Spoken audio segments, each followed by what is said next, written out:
Well, school would be starting in about 3 weeks, and I was pretty blue. 3 weeks left of summer, and nothing to do or see, and no place to go. Jack and Scruggs were up in Canada in the Yukon, and even Jean was gone.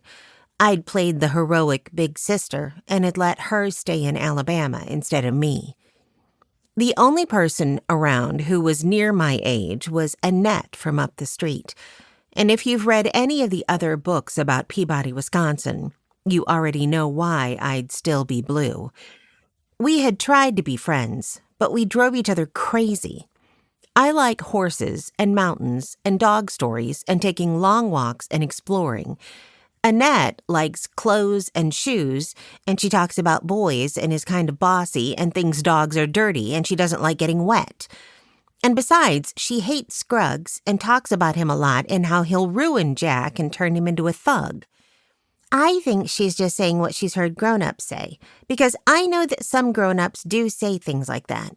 But others, like my dad and like Mrs. Bennet, they all say that Scruggs has really changed.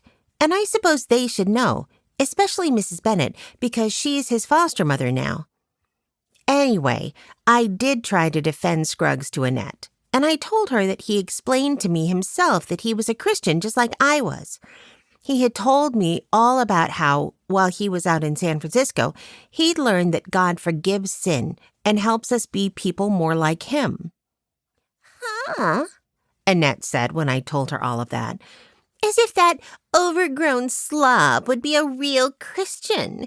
He can't even wear a tie right, and he's behind in his schoolwork. And half the time, he's got his pockets crammed with TNT and dynamite and things like that. What's that got to do with being a Christian? I asked. You just wait. I've got him all figured out. Some night, he's going to dynamite Mrs. Bennet right out of her bed when she's asleep. Annette. Oh, I've got him figured out. All right. You just wait and see. That's ridiculous. Scruggs is always carrying chemicals around with him because he likes science, that's all. But it's always explosives. It isn't always explosives, I told her. We just hear about the explosives when they go off by accident. Accident, huh? Vandalism, more likely. Well, that was the end of that. I stopped trying to hang around with Annette. It's like trying to reason with a record playing with no off button. So, I was pretty glum. Renee, Freddie, and Marie, the 3 youngest kids in our family, got all excited when I took them to the park, and that was kind of nice for a while.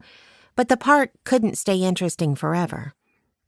At last, one day when I was coming home from the Quick Mart, I saw a pickup truck in our driveway.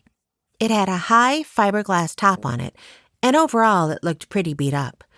I went inside the house by way of the kitchen door, put the milk I'd bought into the refrigerator, and stood undecided at the sound of voices coming from the living room.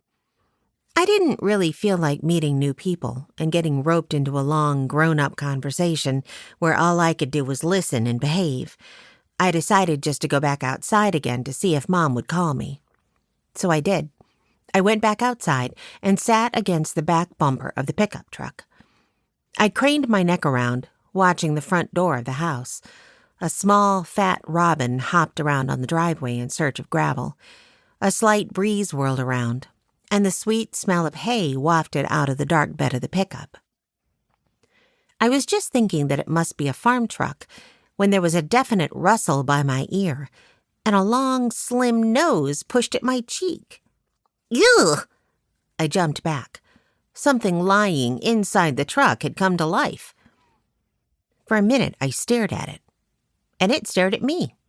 Dark eyes bright on either side of its face, lips set in a half smile. I stepped closer, and its nostrils worked a little bit, trying to get wind of me. Are you a camel? I asked. Camels could bite, so I felt a little hesitant about putting my hand out to it.